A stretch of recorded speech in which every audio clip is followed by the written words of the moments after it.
MA pass চাওয়ালা এমন নামে দোকান আছে, শুনেছেন কখনো? এমনই এক দোকানের খোঁজ পেয়েছি আমরা, কথা বলবো এর মালিকের সাথে। রাজধানীর ভাটারা কেন্দ্রীয় জামে মসজিদ সংলগ্ন এলাকায় চোখে পড়বে একটি দৃষ্টিনন্দন পরিপাটি চায়ের দোকান। দোকানের নাম এমএ পাস চাওয়ালা। বেসরকারি বিশ্ববিদ্যালয় থেকে ইংরেজি বিষয়ে স্নাতকোত্তর ডিগ্রি অর্জন করেও চাকরির জন্য বসে না থেকে নিজ উদ্যোগে চায়ের দোকানটি খুলেছেন দৃঢ় প্রত্যয়ী এক যুবক, নাম শহীদুল ইসলাম। তারপরে 2012-তে প্রতীশ দীপঙ্কর থেকে ইংলিশ অনার্স করছি এবং 13-তে একই ইউনিভার্সিটি থেকে মাস্টার্স কমপ্লিট করছি। আসলে আমি মনপুরা স্কুল অ্যান্ড কলেজে ইংলিশের লেকচারার হিসেবে ছিলাম 2021 সাল পর্যন্ত। করোনার কারণে আমার চাকরিটা ওখান থেকে চলে যায়।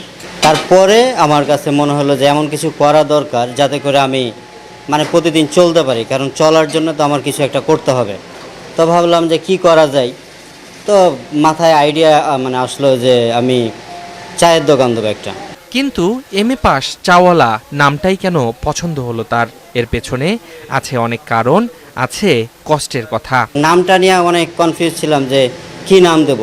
তো এখন যেহেতু ডিজিটাল যুগ, সেহেতু নামটা একটা ইউনিক নাম খোঁজার চেষ্টা করছি, যে নামটা ইউনিক হতে হবে।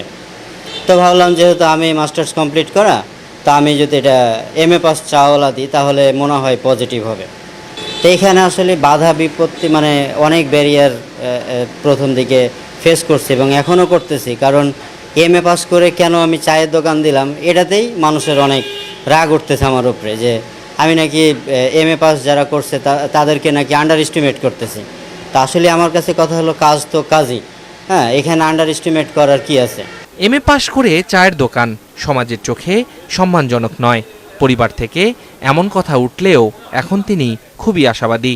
বলছেন, দৃষ্টিভঙ্গি পাল্টাচ্ছে মানুষের। একসময় নিজে বেকার থাকলেও এখন তার দোকানে আরও দুজনের কর্মসংস্থান হয়েছে। আসলে এমএ পাস চাওয়ালা এই নামটা দেখে সবাই এক একজন এক এক রকম মনে করে আসতেছে।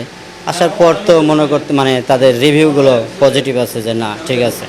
এখানে মূলত এখন আছে দুইজন। শহীদুল হরেক রকমের চা বিক্রি করছেন এখানে, সাথে বিক্রি করছেন কলিজা স্পেশাল সিঙ্গারা, যার বেশিরভাগ খদ্দের কলেজ বিশ্ববিদ্যালয়ের শিক্ষার্থী, ব্যবসায়ী ও চাকরিজীবী। আসলে অনেক দিন থেকে আমার প্রতিষ্ঠান থেকে শুনতেছি এখানে একটা নতুন চায়ের দোকান হয়েছে এবং নামটাও একটু ব্যতিক্রমধর্মী মনে হয়েছে। তা আসলে আসবো করে আসা হয় না। মজার চা ভালোই লেগেছে। চা খুবই ভালো লেগেছে, আর প্রাইসটা ঠিক আছে। মাশাআল্লাহ, চাটা খুব মজাদার হয়েছে। ভিন্নতা বলতে আমরা বাসা বাড়ি বা এমনি দোকানে অনেক জায়গায় চা খেয়েছি, তো ওই দিক থেকে একটু অন্যরকম, যেমন বাদামের স্বাদ, দুধের স্বাদ। বর্তমানে তার দোকানে রয়েছে ইরানি জাফরান চা, টার্কিশ লাল চা, ইরানি দুধ চা, আমেরিকান চকলেট দুধ চা, ইন্ডিয়ান মালাই চা, স্পেশাল মালাই চা, স্পেশাল লাভ চা সহ বিচিত্র নামের ও স্বাদের চা। মোস্তাফিজ রহমান, বাংলা টিভি, ঢাকা।